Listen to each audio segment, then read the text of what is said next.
Hey everyone, tonight we open not with victory marches, but with a diary written in blood-stained ink.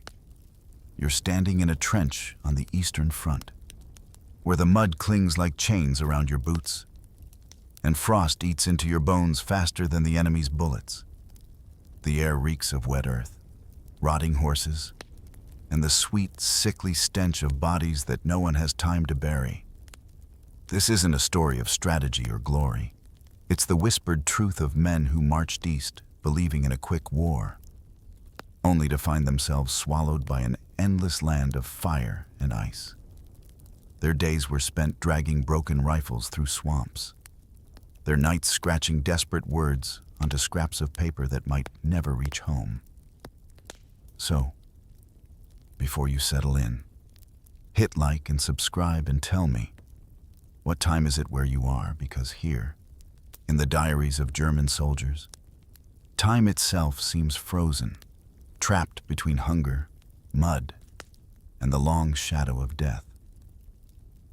Now, let's turn the page and step into a war that devoured its own conquerors. The trench is a damp, earthen womb, cold and unyielding. The very air around you is a sharp blade, slicing through the threadbare wool of your uniform, seeking out every vulnerable patch of skin. You shiver, a deep, bone-rattling tremor that seems to originate from the core of your being, a constant companion since the sun last offered its meager warmth. It's not just the external cold, it's a chill that has seeped into your spirit, dimming the last embers of hope. Your fingers, gnarled and stiff, bear the permanent mark of this frozen hell. They are blackened, a stark, morbid purple-black, a testament to the frostbite that has claimed more than just sensation. One digit, on your left hand, is already gone a small, silent sacrifice to the bitter Russian winter. You hardly notice the missing flesh anymore. Just the phantom ache that sometimes flares, a dull throb beneath the constant, gnawing cold. The tips of your remaining fingers are cracked, the skin like parched earth, bleeding easily with the slightest movement. In this dim, perpetual twilight, you pull out a small, worn diary. Its cover is rough, once a deep green, now faded and stained with the grime of the earth. The pages within are thin, some already brittle and torn. With a shaky hand, you uncork a small, frosted bottle of ink. It's thick and sluggish, reluctant to flow. You dip the pen, a simple, metal nib, and try to scratch out words. Each stroke is a monumental effort. The ink, instead of flowing smoothly, beads and smears on the rough paper, smudging where your cracked skin bleeds onto the page, leaving faint, rusty streaks.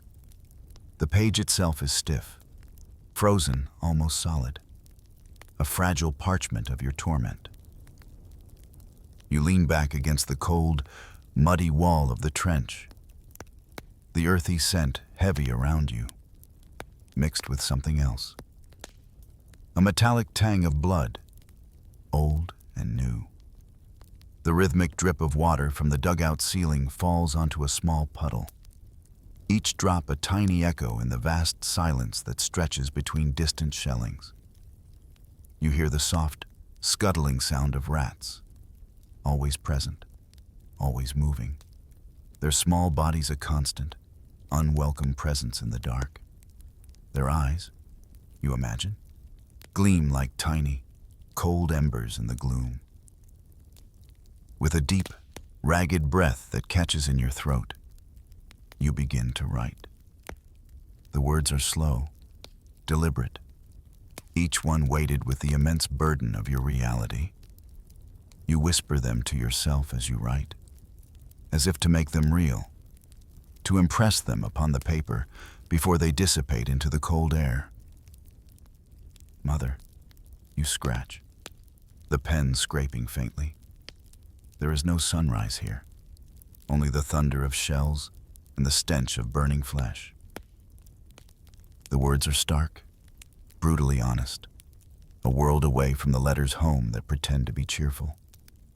Here, in the diary, there is no pretense, no illusion, only the raw, unfiltered truth of your existence. As you finish, you close your eyes for a moment, the chills seeping deeper, wrapping around your heart. This is not the glorious march you were promised. This is not the swift, decisive victory sung in patriotic anthems. No, this is something else entirely. This is a descent into a desolate, unforgiving hell. And you feel it, deep in your frozen bones, from the very first, trembling line of your confession. The heavy quiet of the morning stretches out, punctuated only by the distant, rumbling growl of the front. A sound that has become the grim heartbeat of your days and nights. Step back in time, if you will, to the summer of 1941. You stand on the cusp of an unimaginable undertaking, Operation Barbarossa. The air then was vibrant with an almost feverish anticipation. A brittle energy that masked the enormity of what was to come. You remember the date, etched into your memory, June. The sun, a bright and indifferent witness, beat down upon the vast golden wheat fields that stretched as far as the eye could see. A deceptive carpet of peace. The sound begins. A distant rumble that quickly grows into a deafening roar. Columns of panzer tanks, massive steel beasts, churn across the landscape. Their treads tear through the golden stalks, leaving trails of crushed grain and churned earth. You feel the ground tremble beneath your boots as they pass. An unstoppable tide of metal and power. Overhead, the Stuka dive bombers scream. Their engines howl. A terrifying, kept descending shriek that promises destruction before the earth erupts in plumes of black smoke and fire. The sky, once an endless canvas of blue, becomes a stage for these terrifying aerial ballets. As you march, you see the endless lines of Soviet prisoners of war. They stretch to the horizon, a gray, defeated river of humanity. Their faces etched with a weariness that speaks volumes. They are tangible proof of the swift, devastating progress, a visible manifestation of the Blitzkrieg's success. You recall the mood then, the contagious optimism that swept through the ranks. Soldiers laughed easily, loudly, their voices carrying on the wind. They boasted of being home by Christmas, their words laced with a youthful arrogance, a certainty that this war, unlike others, would be quick, decisive, glorious. You believed it too, a comforting lie that warmed you from the inside out. But even then, subtle cracks began to appear in the facade of victory. Along the roads, the sweet scent of summer gave way to the bitter smell of burning. Villages, once quaint clusters of homes, were reduced to smoldering ruins, their timbers blackened and skeletal against the sky. The fields, once idyllic and bountiful, now held gruesome scenes. Horses, bloated and twisted, lay where they had fallen, their bodies festering under the relentless sun. The air, once clear and fresh, grew heavy, thick with the acrid stench of smoke, the coppery tang of fresh blood, and the unspoken horror of what was unfolding. You remember scribbling a hurried note in your diary, a quiet reflection in the midst of the triumphant clamor. "We thought the war would be quick," you wrote. The words a stark admission of growing doubt. Russia is endless, and death is everywhere. The vastness of the land, the sheer scale of the conflict, was beginning to sink in. The initial, intoxicating rush of victory had begun to recede, revealing a landscape far more immense, far more unforgiving than you had ever imagined. The promise of victory, so bright and alluring, was beginning to shimmer like a mirage, a deceptive vision that concealed the true nightmare that lay ahead, waiting patiently to unfold. Then, the sky wept. The rains arrived, not as gentle showers, but as an unrelenting deluge, transforming the very earth beneath your feet.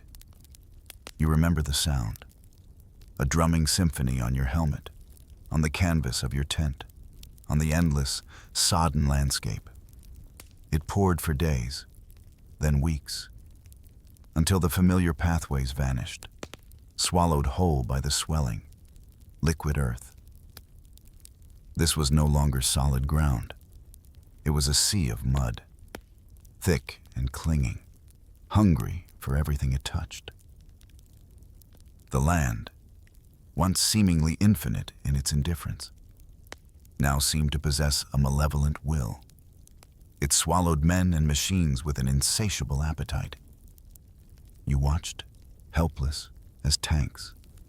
Those mighty steel beasts that had roared through wheat fields now sank chest-deep into the viscous muck. Their tracks spun uselessly, churning the mud into a brown, sludgy broth, their powerful engines groaning in futile protest. Trucks became bogged down, their wheels hopelessly mired, becoming silent, rusting monuments to the futility of progress. The very ground seemed to drag you down, each step an immense physical effort, a fight against an invisible, powerful force. You learned to drag yourself, and each other, through bogs that sucked at your boots with a chilling force. The mud, cold and heavy, clung to your uniform, adding pounds of oppressive weight, making every movement a Herculean task. Your rifle, once a symbol of power and purpose, became a useless burden, its mechanisms clogged with grime, its cold steel slick with the relentless moisture. You felt the cold seep into your bones, a constant, gnawing ache that never left. The smell of the mud was everywhere, a deep, earthy, putrid scent, mingled with the metallic tang of rust and the sour odor of unwashed bodies. As the daylight faded, nights brought new torments. Swarms of mosquitoes, drawn by the damp and the scent of human presence, descended in buzzing clouds.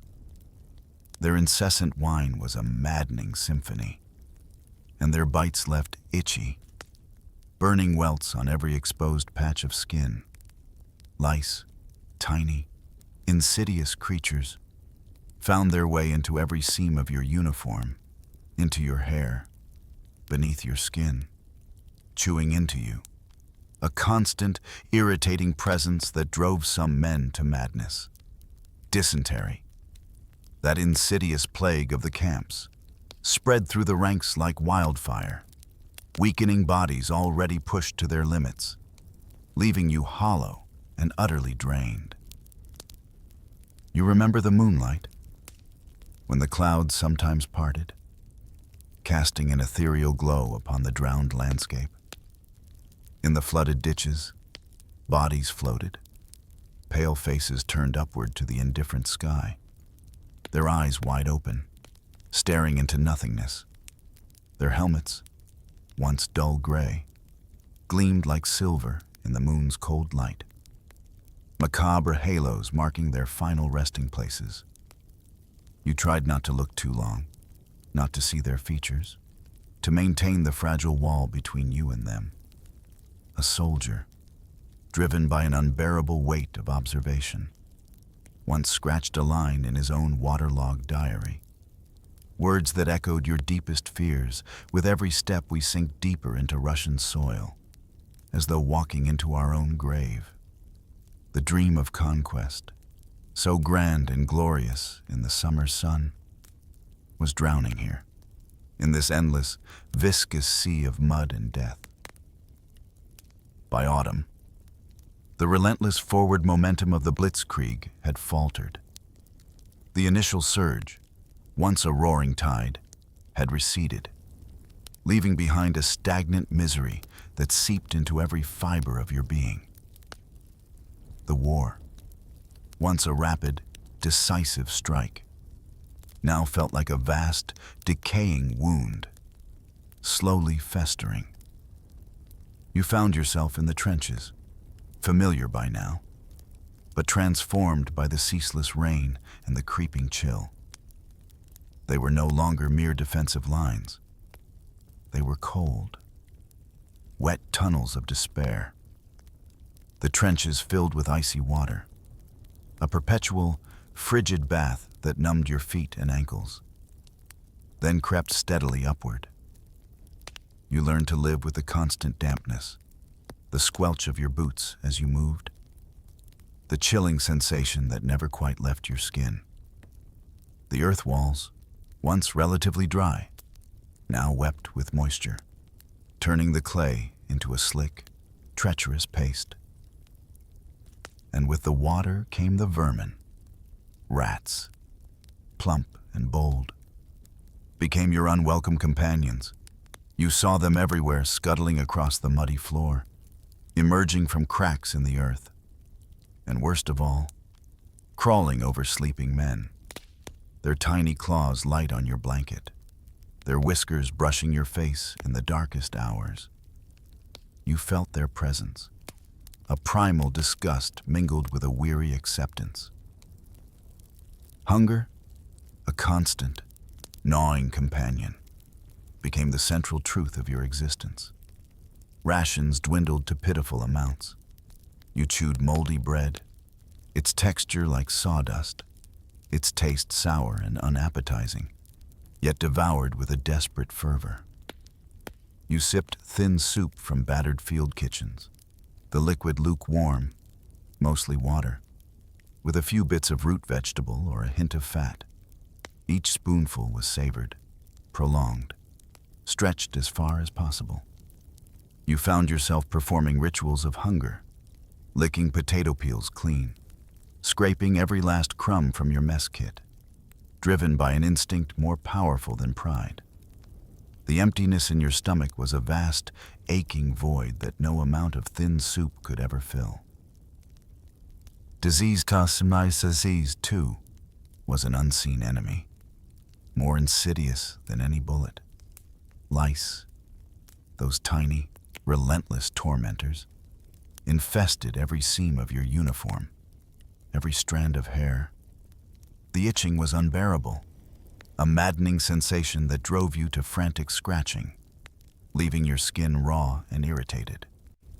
You saw men scratching until they bled, their eyes glazed with exhaustion and frustration.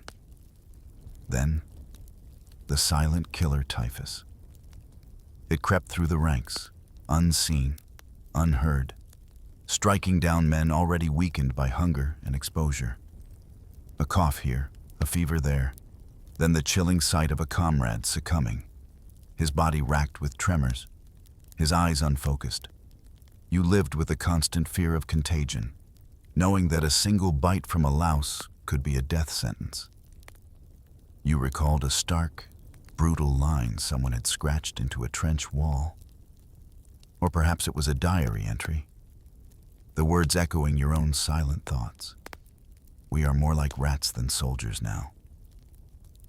The uniform, the rifle, the discipline, all seemed like distant memories, replaced by a primal struggle for survival against cold, mud, hunger, and vermin. You were no longer men fighting a war. You were creatures clinging to life in a desolate, unforgiving landscape, indistinguishable from the creatures that shared your wretched existence. And then, the orders came down from Berlin, cold and clinical, detached from the reality you faced. The hunger plan, they called it, a directive to seize Soviet grain for the army. You understood, intellectually, the need to feed the front, to sustain the vast war machine. But the implementation, the stark, brutal reality of it, was something else entirely. It began to corrode the last vestiges of your humanity, slowly, insidiously. You witnessed the scenes unfold, day after day, week after week. Barns, once overflowing with the bounty of the land, were systematically looted. Grain, piled high, was loaded onto trucks, destined for distant German stomachs. The peasants, the people who had tilled this land for generations, were driven from their homes, their faces etched with despair and disbelief. You saw them, old men and women, children clutching at their mothers' skirts, trudging along the roads, their meager possessions bundled in their arms, their eyes hollow with a fear that reflected your own growing unease. Villages, once vibrant with the sounds of life, were reduced to ashes. The flames devoured homes, barns, everything. The air, already heavy with the stench of decay, was now permeated with the acrid smell of burning wood and cinder. You saw mothers, their faces gaunt and skeletal, clutching rotten potatoes to their chests, a last, desperate attempt to ward off the encroaching specter of starvation for their little ones. The cries of hungry children, a sound that pierced your very soul, became a haunting melody in the wind. You tried to harden yourself, to tell yourself this was war, this was necessary. But the images, the sounds, they clung to you like burrs, digging into your conscience. Then there were the rumors, the hushed whispers of darker deeds, horrors that defied comprehension. At Babi Yar, you heard, tens of thousands had been gunned into mass graves, a scale of atrocity that stole the breath from your lungs. You didn't witness it directly, perhaps, but the chilling stories, the knowing glances, painted a picture of unfathomable cruelty. It was a silent, creeping terror, a realization that something monstrous was loose in this land. And you were, by your very presence, a part of it. You remember a moment, a specific, searing image that burned itself into your memory.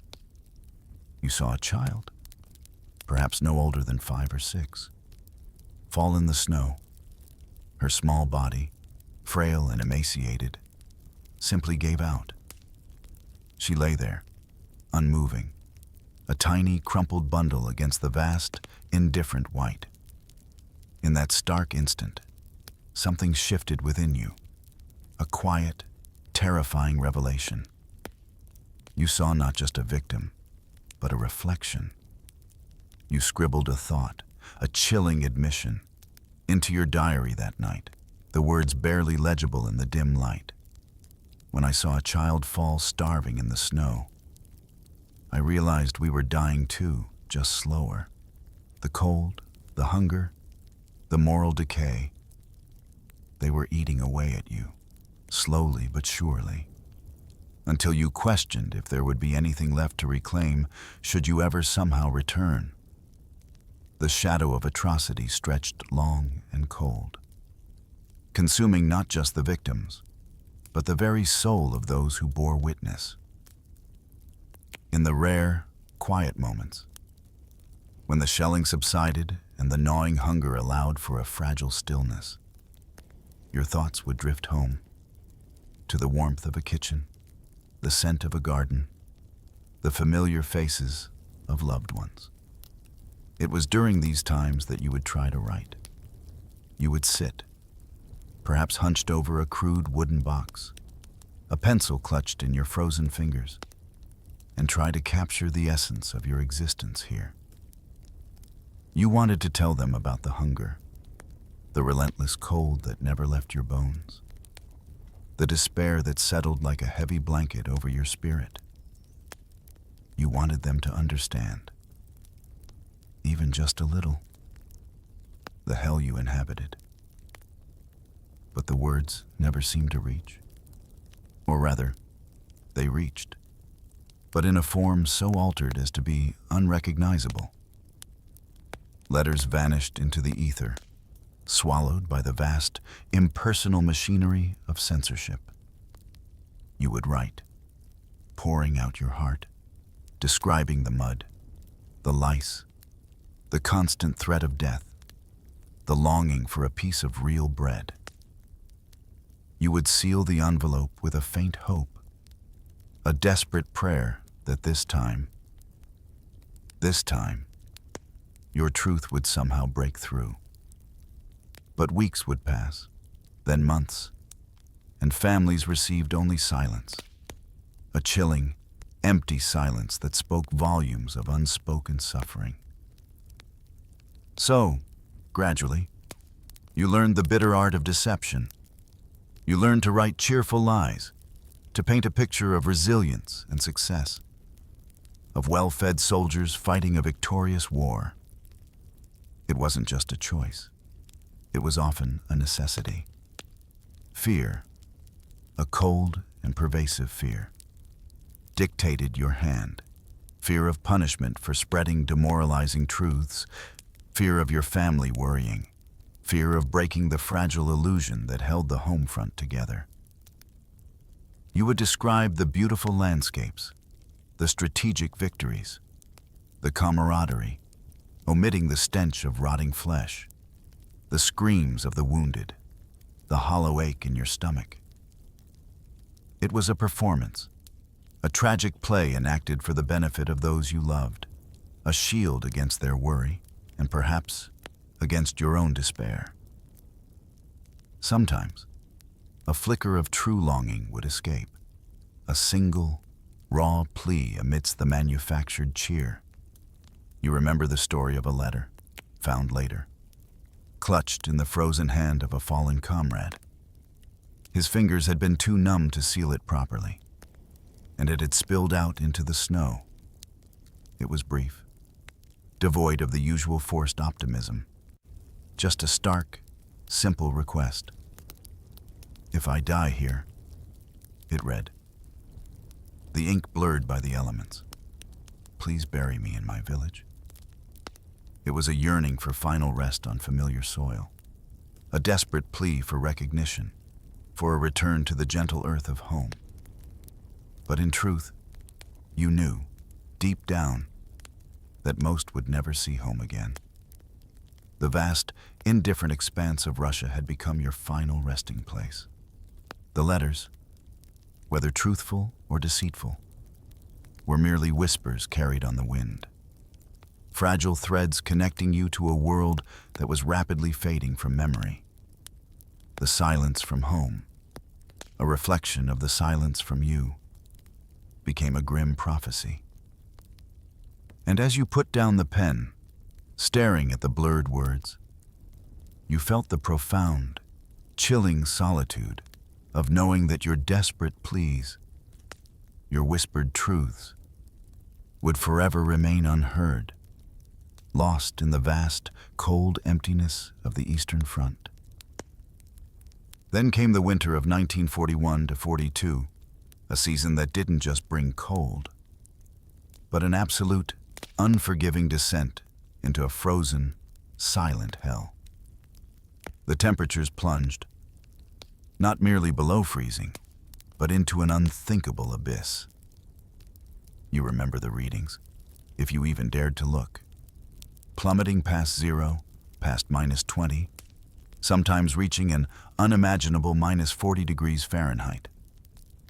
It was a cold that transcended mere discomfort.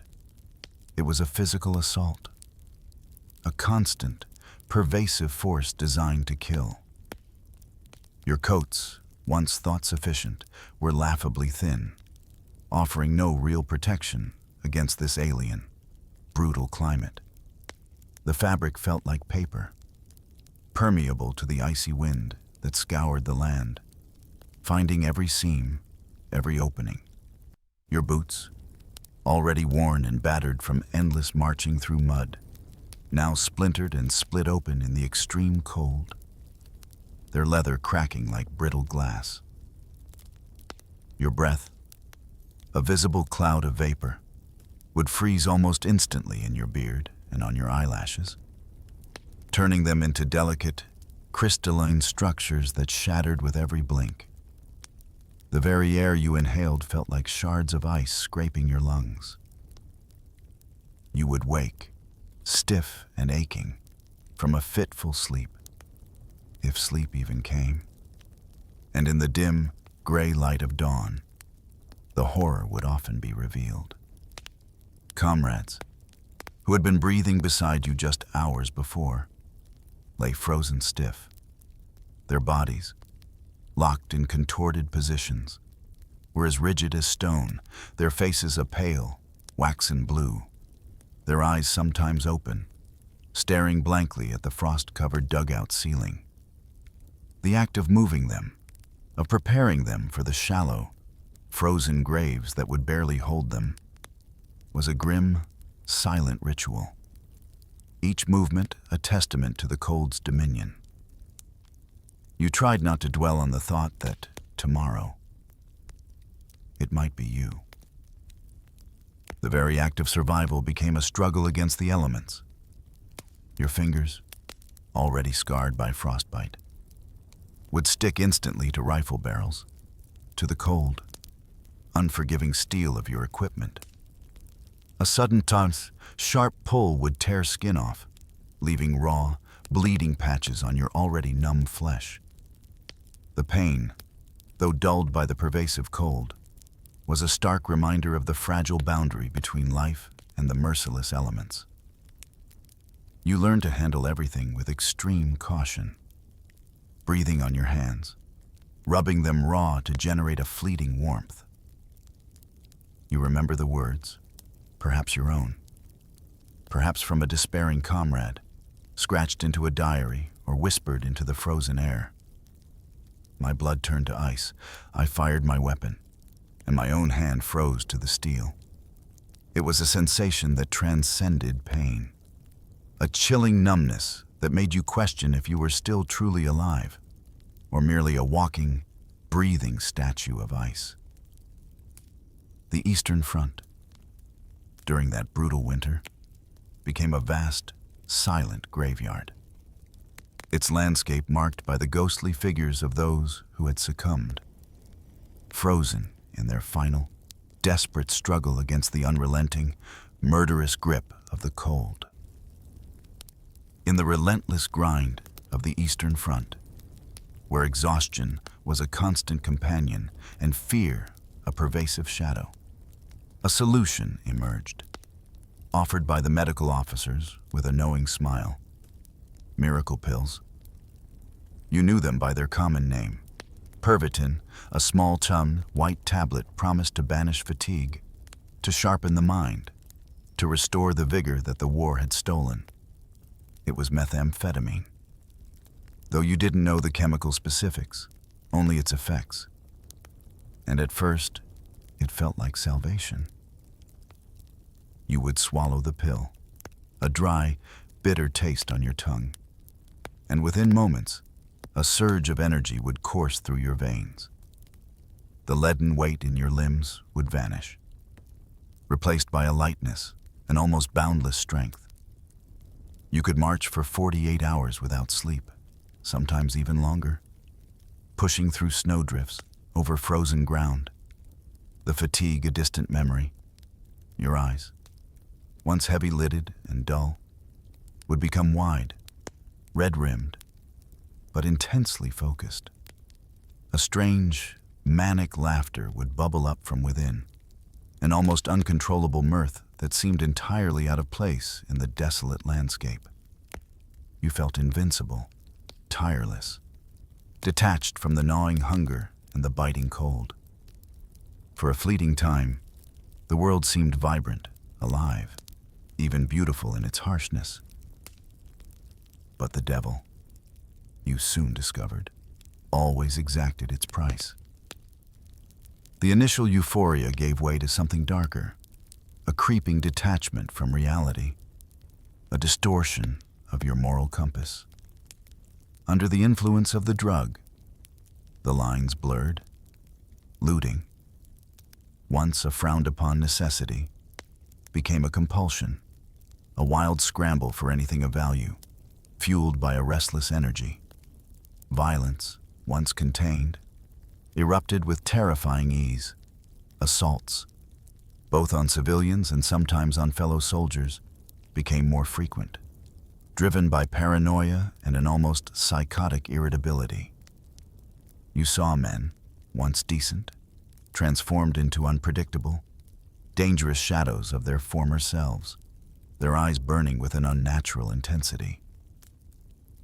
And then, the crash. It was as inevitable as the sunrise, and far more brutal. After the frenzied activity, after the artificial high, your body would simply give out. It wasn't just physical exhaustion. It was a total systemic collapse. Panic attacks would seize you, your heart hammering against your ribs as if trying to escape your chest.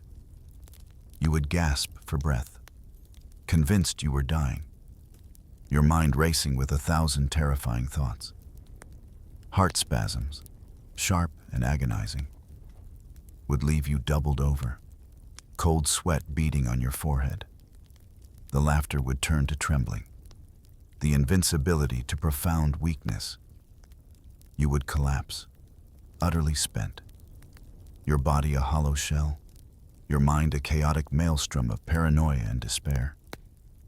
You remember a chilling line, scrawled by someone, perhaps yourself. In a moment of terrible clarity, the drug keeps the body alive, but it kills the soul. It was a profound truth. Pervitin allowed you to endure the impossible, to push beyond human limits, to suppress the physical agony of the front. But in doing so, it stripped away something essential, something intrinsically human. It left you feeling hollow, raw, and utterly empty, haunted by the manic energy and the desperate crash. The silence that followed the drug's departure was not peace, but a vast, desolate quiet, a landscape of the mind where only echoes of the devil's bargain remained. And then, the name whispered on every man's lips, a word that would forever be synonymous with ultimate despair: Stalingrad. You arrived at the city's outskirts, a sprawling, industrial wasteland, already scarred by weeks of bombardment. It was an urban hell, a labyrinth of shattered buildings, twisted rebar, and pulverized concrete. The fighting here was unlike anything you had ever experienced. It wasn't open warfare. It was a brutal, claustrophobic ballet of death, house to house, room to room. Every building was a fortress, every cellar a potential trap. You learned to fight in the dark, in the rubble, navigating through a landscape of dust and debris, where every shadow might conceal an enemy. Every unexpected sound could be your last. The smell of the city was overwhelming, a cloying mix of plaster dust, burnt wood, cordite, and the pervasive, sickening stench of decay. Basements, once shelters, became mausoleums, filled with corpses, stacked like macabre cordwood, their faces frozen in silent screams. You learned to step over them, to ignore them, to push through the horror, because the alternative was to succumb to madness. Then came the encirclement, the terrible, crushing realization that you were trapped. The Soviet forces had closed the ring, severing your lifeline, leaving you isolated, abandoned. Hope, that fragile thing, began to wither and die. Rations, already meager, dwindled to a terrifying minimum. You remember the official allowance, a mere 3.5 ounces of bread a day, sometimes less. It was barely enough to sustain a child, let alone a soldier fighting for his life in sub-zero temperatures. Hunger, once a gnawing ache, became a monstrous, all-consuming entity. Driven by desperation, you watched and participated in the unimaginable. Soldiers boiled leather, chewing on their belts, on old boots, anything that might offer a hint of sustenance. The smell of boiling hide, a sickly, chemical odor, hung heavy in the freezing air.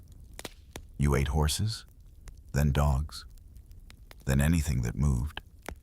Whispers of cannibalism, of men turning on each other in the darkest, most desperate corners, became horrifying truths. You saw men gnawing on frozen bones, their faces gaunt, eyes wide with a primal hunger. Yet the bones were as cold and unyielding as stone, offering no relief. You etched a few words into your memory, perhaps into a diary, if you still had one. A testament to the utter desolation. We bite into bones, but they are as cold as stone. The cold permeated everything, turning the city into a vast, frozen tomb. The fighting raged, but it was a fight against starvation, against exposure, against the very elements, as much as against the enemy. Of the 250,000 German soldiers trapped in that city of the damned, barely a fraction would survive. Stalingrad, a name whispered in hushed tones, truly devoured them whole, body and soul, leaving behind only the echoing silence of its desolation. After the cataclysm of Stalingrad, the tide of the war turned irrevocably. The initial illusion of victory had long since dissolved, replaced by a grim, undeniable truth: you were losing. The Red Army, once seemingly broken, surged westward with a renewed, ferocious power. After Kursk, the great tank battle, the momentum became irreversible. German soldiers, once the proud vanguard, found themselves in a chaotic, desperate retreat, a long, agonizing unraveling across the vast, unforgiving landscape. The retreat was not an orderly maneuver. It was a flight, a scramble for survival. You saw the disintegration around you, units separated, lines collapsing, men abandoning equipment in their frantic haste. The sounds of the pursuing enemy, the constant shelling, the distant rumble of tanks, became the soundtrack to your hurried steps. You marched, or rather, stumbled, through exhaustion, through the snow, through the mud. A relentless, desperate journey with no clear destination, only the urgent need to escape.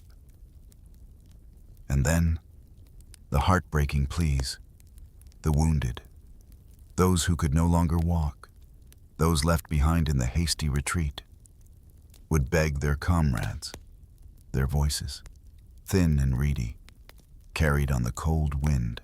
Shoot me. Don't leave me to the Russians. Please, for the love of God, just end it.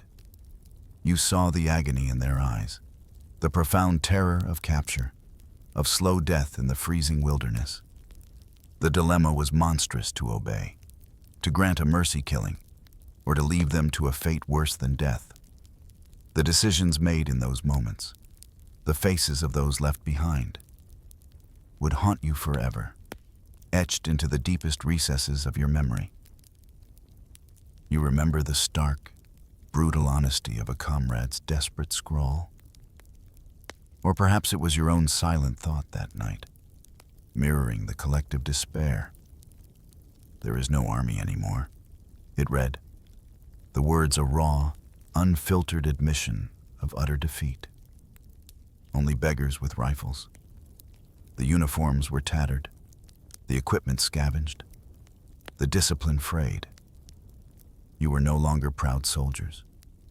You were a ragged band of survivors, driven by instinct, clutching desperately to the last vestiges of hope. Berlin, in its distant, insulated grandeur, might call it strategic regrouping, a clinical term for a controlled withdrawal. But for you, the men on the ground, it was ruin. It was the complete, utter destruction of everything you had believed, everything you had fought for, From the 3 million who had invaded in the summer of 1941, confident and strong, only a few 100,000 would crawl back across the border. Broken, silent, their faces etched with the unspeakable horrors they had witnessed and endured. They carried no banners of victory, only the heavy burden of their memories. They were haunted forever, not just by the ghosts of the fallen, but by the silent, relentless echoes of hunger, mud, ice, and the profound, chilling realization of a war that had devoured its own conquerors, leaving behind only the haunting quiet of an endless, desolate land. In the quiet dawning of April 29th, 1945, with the final, shuddering breaths of World War II in Europe just 1 week away, a unit of American soldiers found themselves on the outskirts of a small Bavarian town. They were the U.S. 45th Infantry Division, known as the Thunderbirds, a battle-hardened group. Yet nothing in their extensive experience could have prepared them for the profound and soul-shattering reality that awaited them. As they cautiously advanced, the air itself grew heavy, thick with an unseen pall, a grim prelude to the horrors they were about to uncover.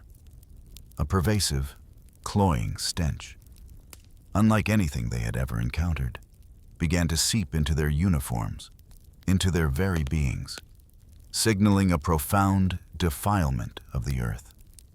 It was the unmistakable, sickening odor of decomposition, of death on an unimaginable scale, rising from the very ground beneath their boots. The soldiers, their faces etched with a mix of anticipation and apprehension, pushed forward. What met their eyes defied all comprehension. Stretching before them, along the railway lines leading into the camp, were over 30 railway cars. Each one was packed not with supplies or equipment, but with the emaciated, lifeless forms of human beings. Their bodies were twisted, contorted, piled one upon another like discarded refuse, a grotesque monument to starvation and systematic cruelty. The scene was one of overwhelming desolation, a silent testament to a journey of no return, where life had been systematically drained away, leaving only skeletal remnants. The very air seemed to vibrate with the unspoken anguish of those who had perished, a chilling silence broken only by the distant sounds of their own movements and the almost imperceptible whisper of the wind through the desolate landscape. Beyond the rail cars, within the grim confines of the camp itself, another sight awaited them, equally, if not more, heart-wrenching. 30,000 survivors, living skeletons, their skin stretched tautly over protruding bones.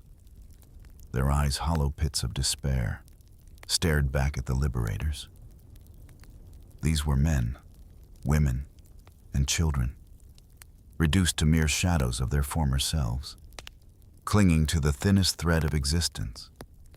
Their faces, once vibrant with life and emotion, were now masks of suffering, reflecting years of deprivation and terror. Their voices, when they managed to speak, were hoarse whispers, fragile as dry leaves, their stories woven from the raw threads of starvation, brutal labor, and the ever-present shadow of death. Even with the arrival of the American forces, the grip of death was far from loosened. The camp was a breeding ground for disease, a silent killer that continued its grim harvest. Typhus, a rampant and virulent infection, coupled with the profound and systemic starvation that had ravaged their bodies for so long, continued to claim thousands of lives in the days and weeks that followed liberation.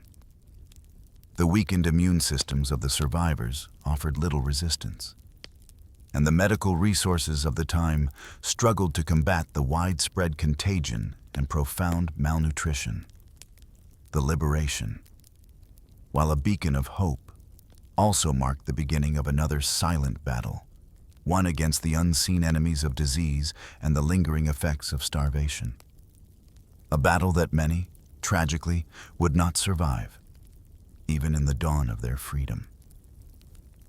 The quiet despair that hung over the camp, even amidst the relief, was a heavy burden, a stark reminder that the end of one nightmare often simply gives way to the beginning of another.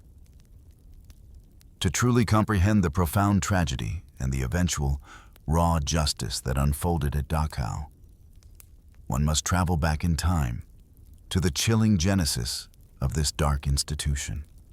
The year was 1933, a mere blink of an eye after Adolf Hitler ascended to the chancellorship of Germany. In the nascent, yet rapidly solidifying, grip of the Nazi regime, the need for a mechanism to silence dissent, to quell any flicker of opposition, became paramount. And so, in March of that year, less than 2 months after Hitler took power, the first concentration camp, Dachau, was established.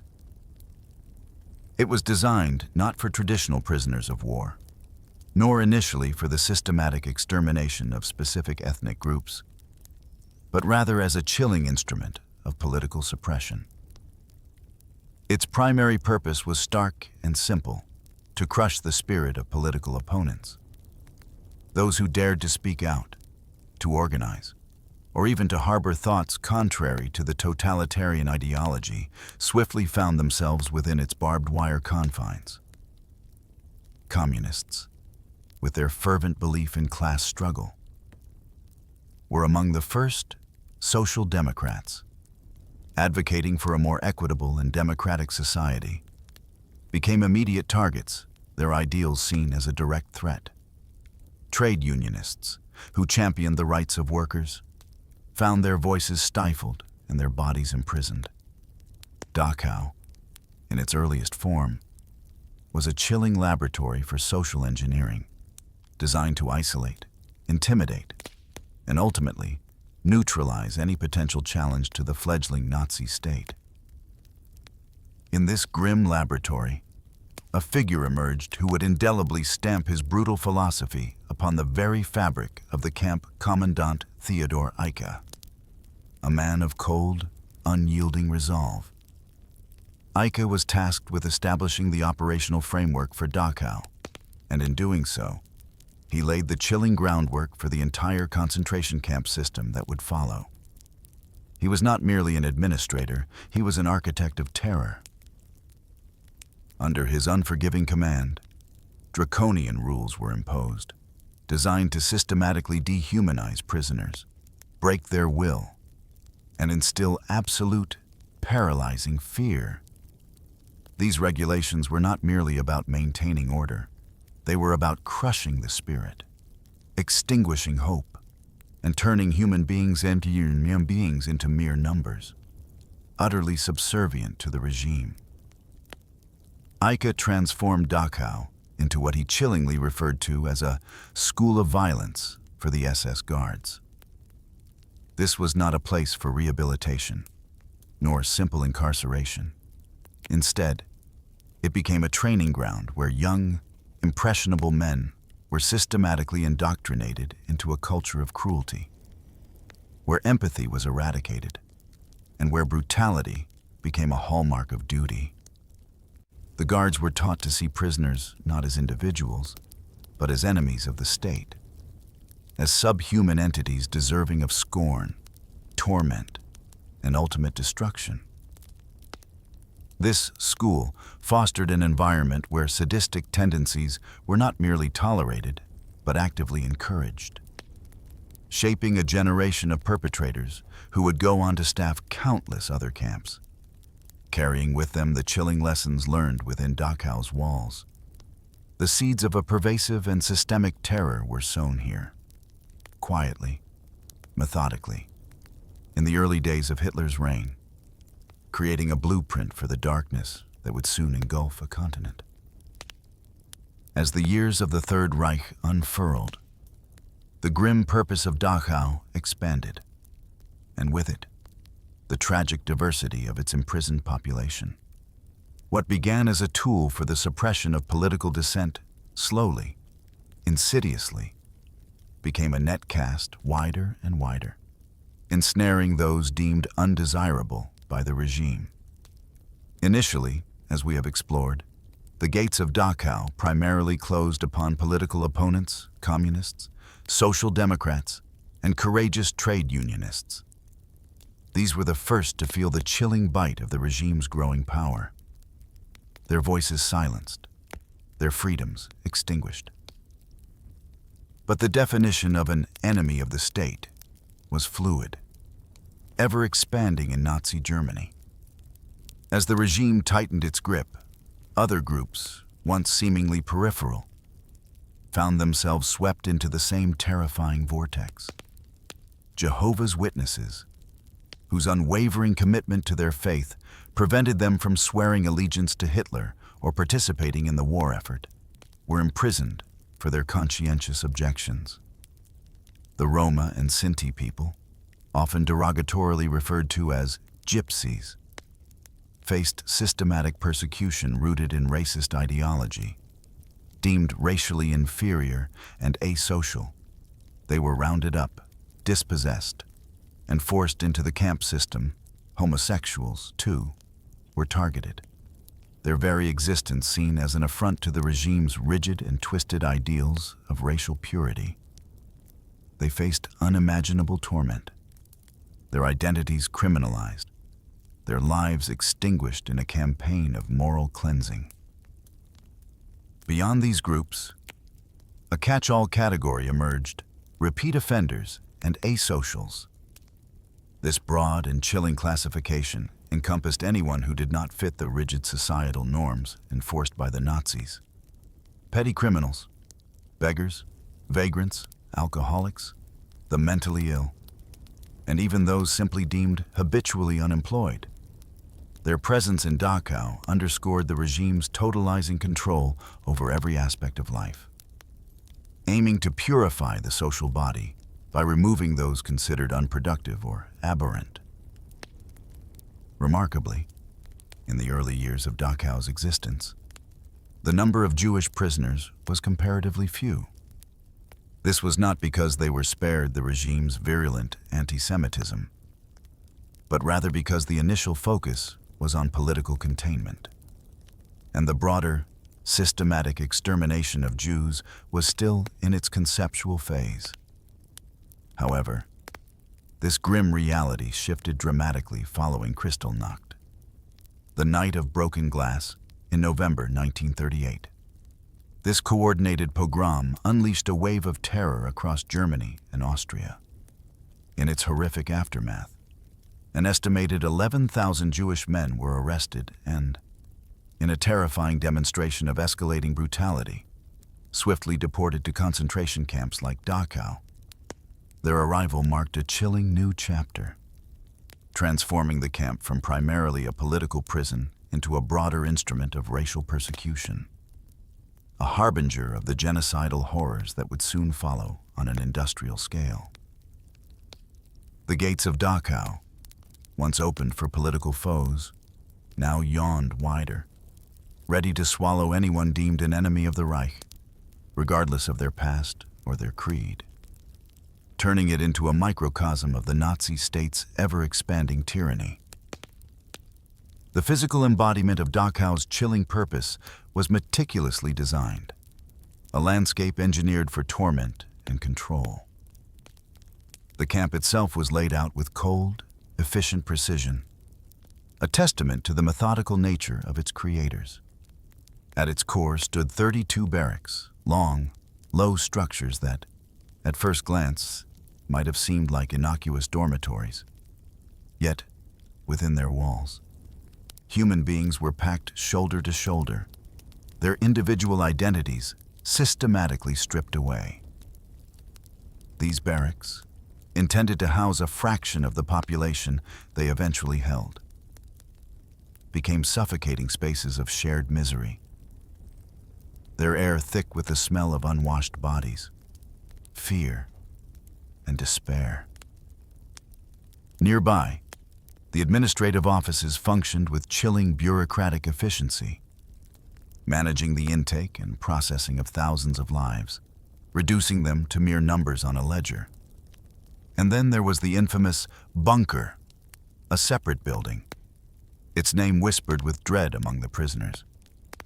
This was a place reserved for the most brutal interrogations, for unimaginable torture, and for summary executions.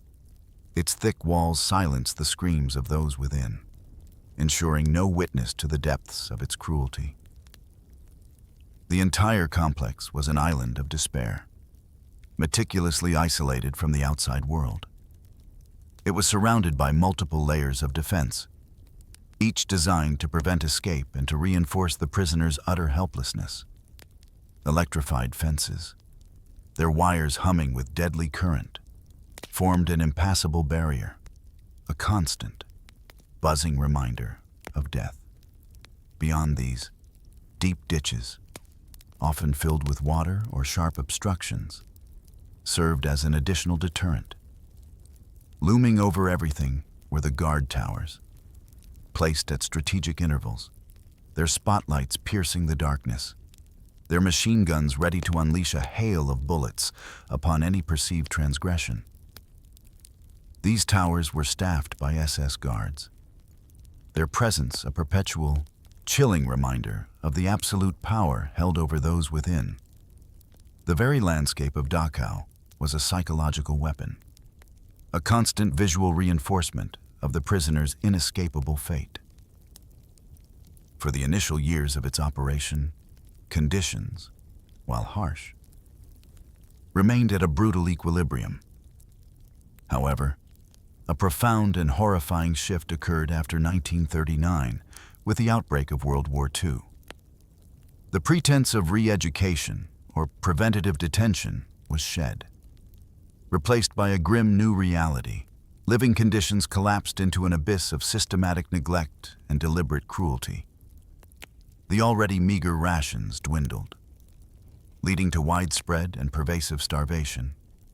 Prisoners, already weakened by forced labor and the relentless mental toll, now faced the agony of constant hunger, their bodies slowly consuming themselves. The daily calorie intake was often just enough to prolong the agony, not to sustain life or enable work. Forced labor, a brutal cornerstone of the camp system, intensified dramatically. Prisoners were sent to work in gravel pits, their bodies breaking under the strain of heavy shovels and endless toil. They drained marshes, enduring the biting cold, the relentless mud, and the constant threat of disease from the water. They were forced to construct roads, their bare hands often the only tools, their bodies collapsing under the weight of stone and asphalt. These were not tasks designed to be productive in a humane sense, but rather to exploit, to exhaust, and ultimately, to eliminate. As a direct consequence of these unimaginable conditions, the starvation, the grueling labor, the rampant disease, and the constant brutality, the death rates skyrocketed. What had once been a place of political detention transformed into a death factory, a horrifying testament to the regime's escalating barbarity, where the very act of existing became an agonizing, day-by-day struggle against a slow, deliberate extermination. The very air within the camp seemed to carry the quiet echoes of departing souls, a continuous, mournful whisper within the architecture of anguish. In the chilling progression of its depravity, Dachau, like other Nazi concentration camps, deepened its embrace of death. By 1942, as the scale of the final solution began to unfold across Europe, the physical infrastructure of death was formally integrated into Dachau's design. Crematoria, large industrial ovens designed for the rapid disposal of human remains, were added to the camp. Their towering chimneys, a stark silhouette against the Bavarian sky, became a perpetual symbol of the endless deaths occurring within.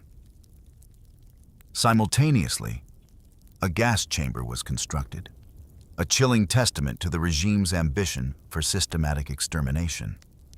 However, a crucial distinction must be made here while the gas chamber at Dachau was built. It was never used for mass killings on the scale seen at extermination camps like Auschwitz-Birkenau. Its presence, nonetheless, served as a terrifying, unspoken threat, a constant reminder of the ultimate fate awaiting those deemed undesirable. The potential was there, the design was ready, and the chilling message it sent to prisoners was unequivocal.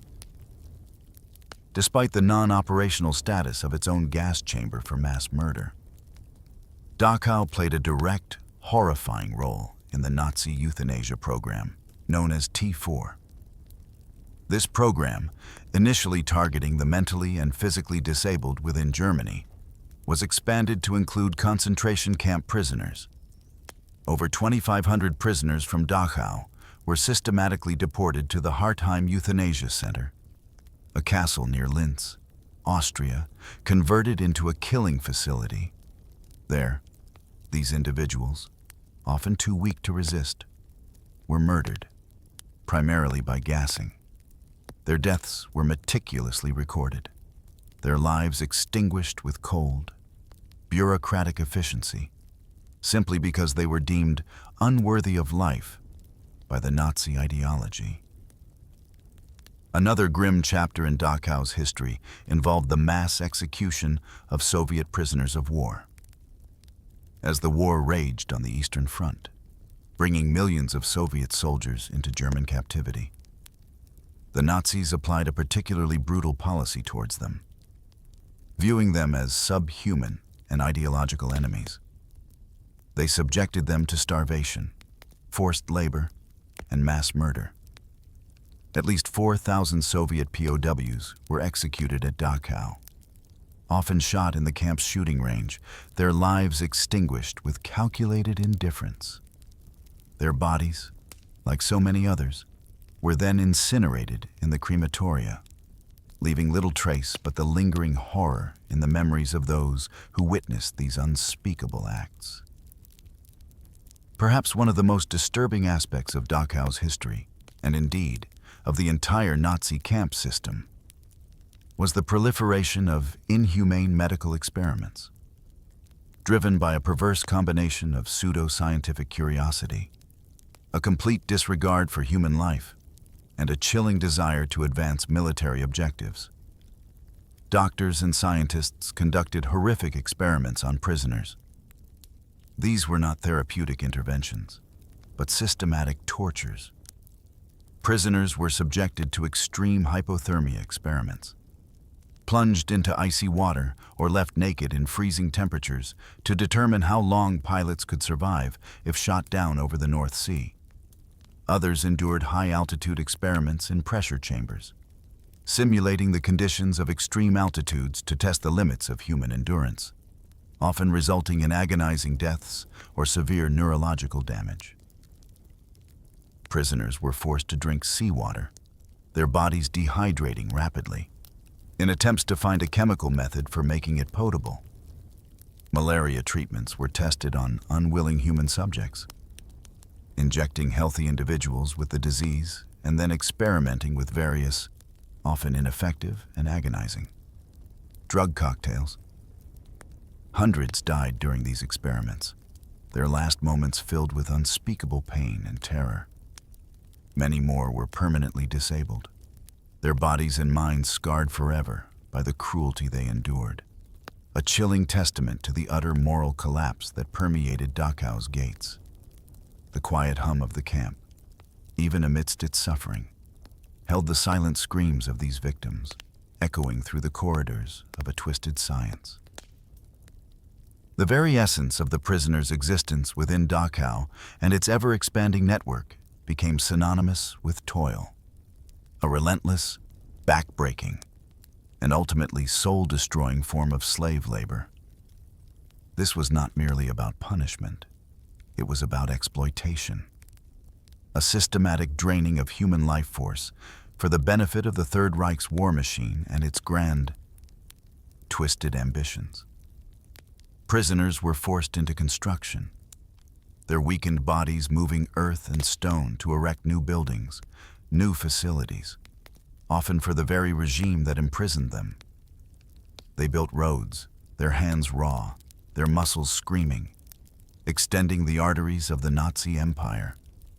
They were sent into gravel pits, a hellish environment where dust choked their lungs and heavy loads crushed their spirits, extracting raw materials for the insatiable demands of industry.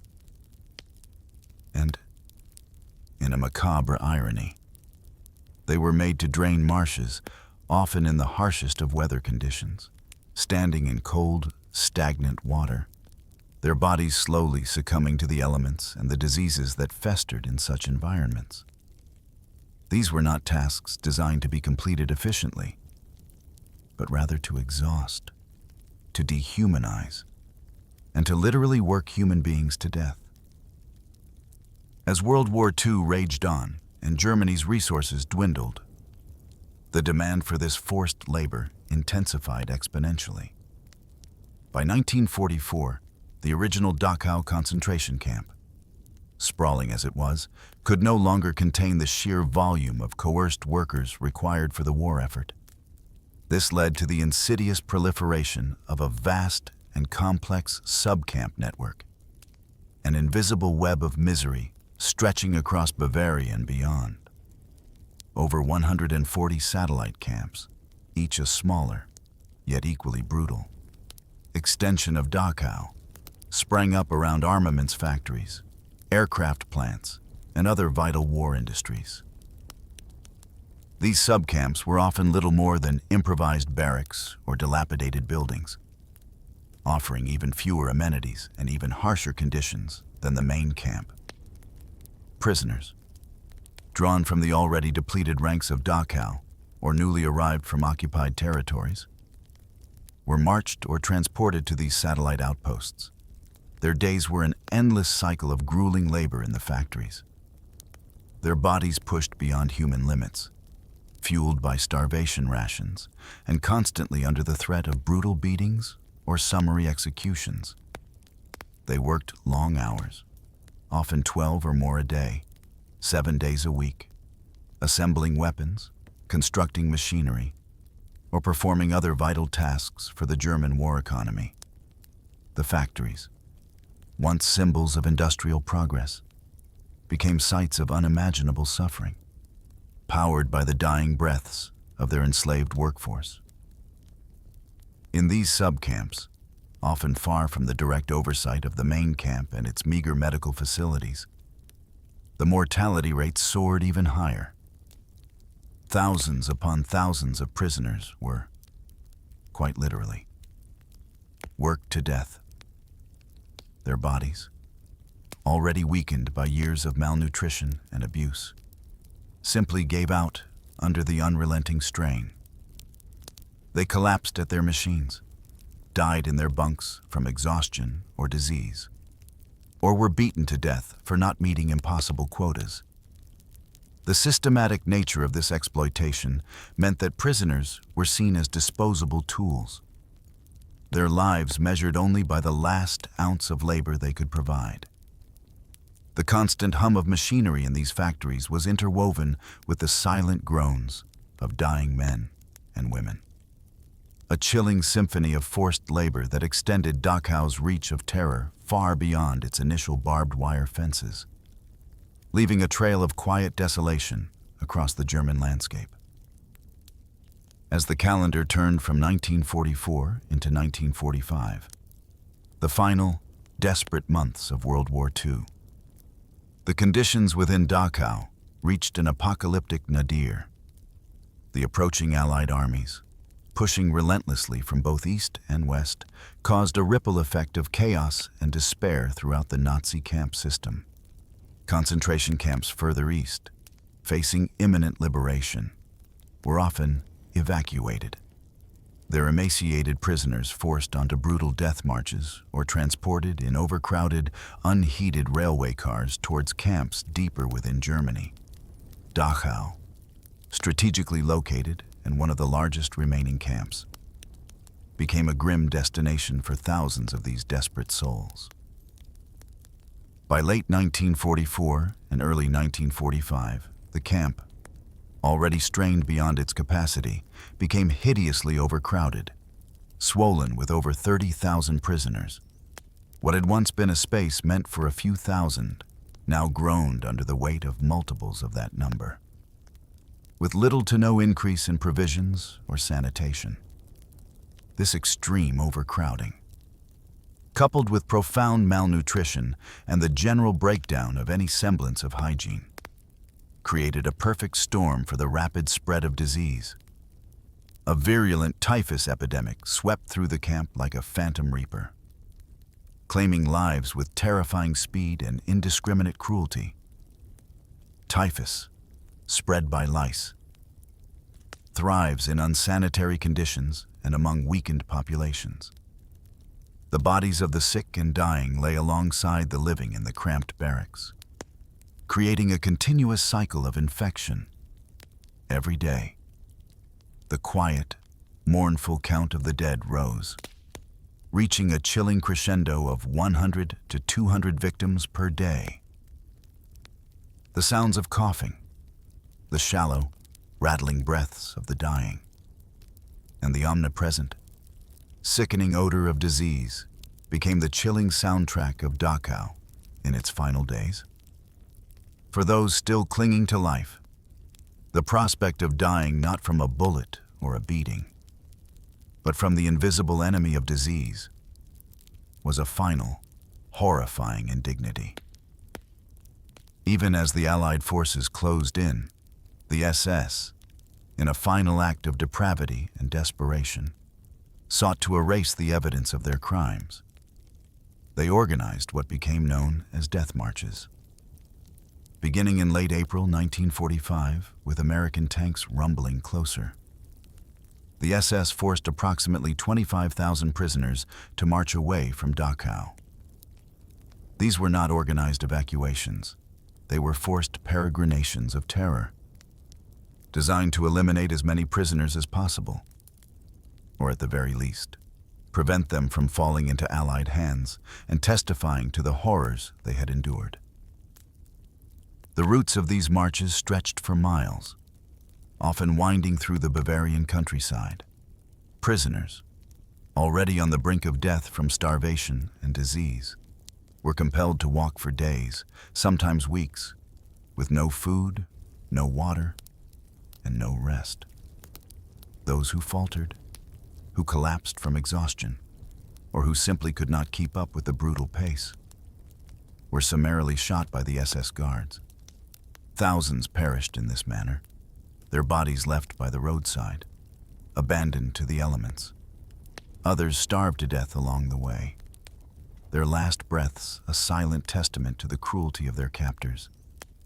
Still more succumbed to the biting cold of the late winter and early spring, freezing to death in ditches or fields, their emaciated forms offering no resistance to the elements. This final, desperate act of barbarity claimed an unimaginable toll. Indeed, in a horrifying statistic that underscores the profound brutality of these last months, 1/3 of Dachau's total victims, an estimated 42,000 individuals, died in the last 6 months alone.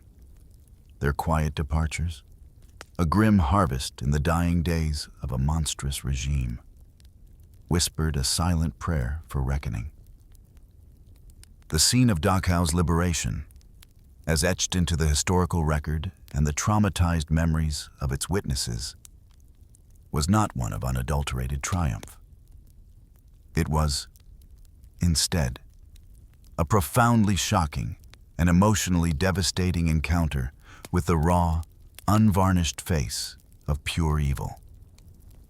As the American troops approached, the SS commandant, recognizing the inevitable, cowardly fled the camp, leaving behind a reduced, yet still fanatical, contingent of guards.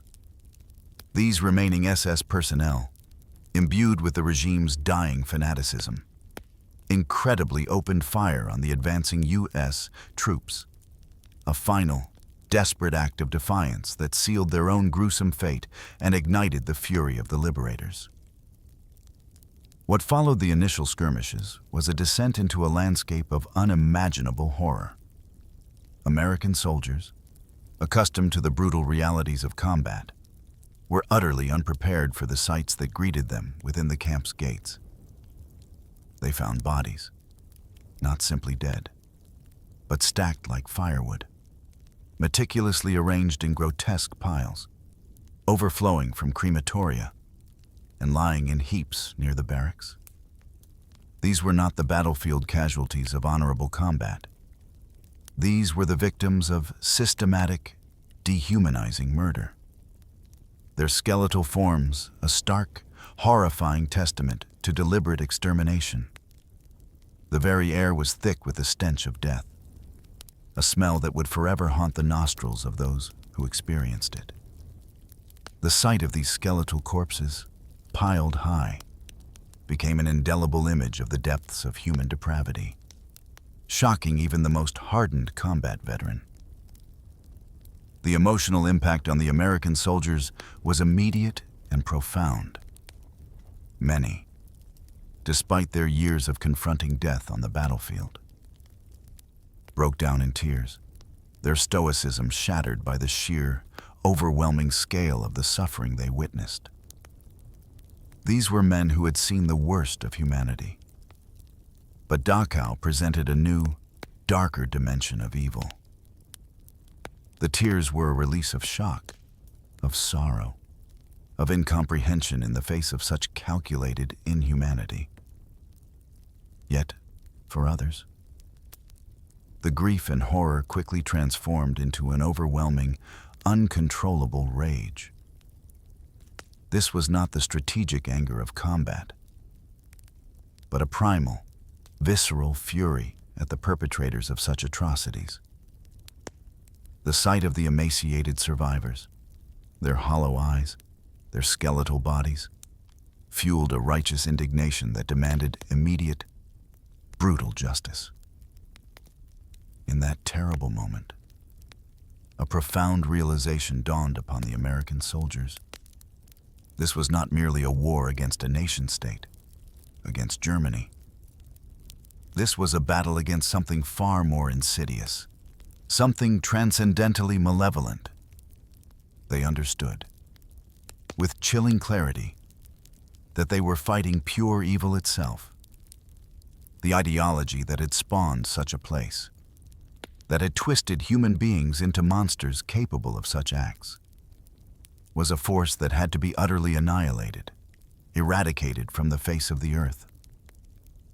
Dachau became a horrifying, undeniable manifestation of that evil, stripping away any pretense of political or ideological complexity, revealing the raw, unadulterated horror of a regime that had perfected the art of dehumanization and mass murder.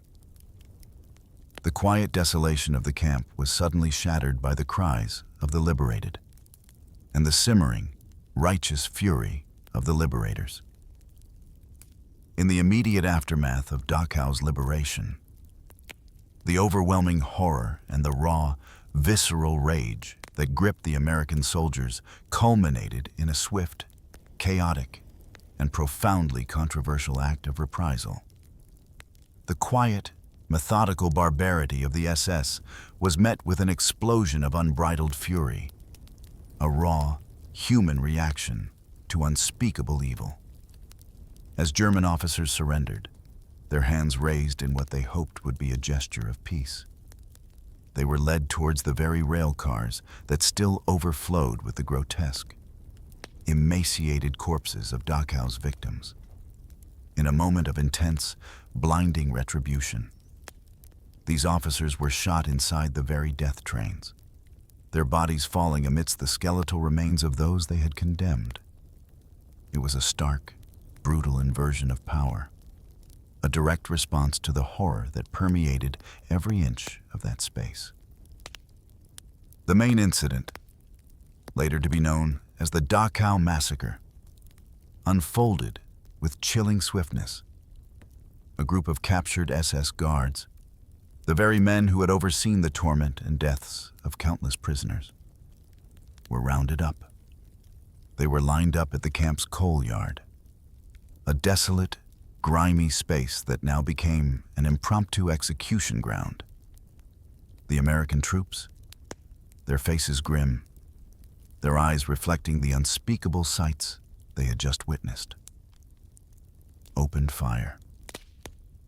Between 30 and 50 SS guards fell in that moment, their lives extinguished in a volley of bullets, a brutal, immediate act of revenge for the unimaginable suffering they had inflicted.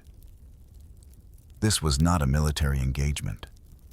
It was a spontaneous eruption of justified fury, a direct response to the pure evil that had been so starkly unveiled.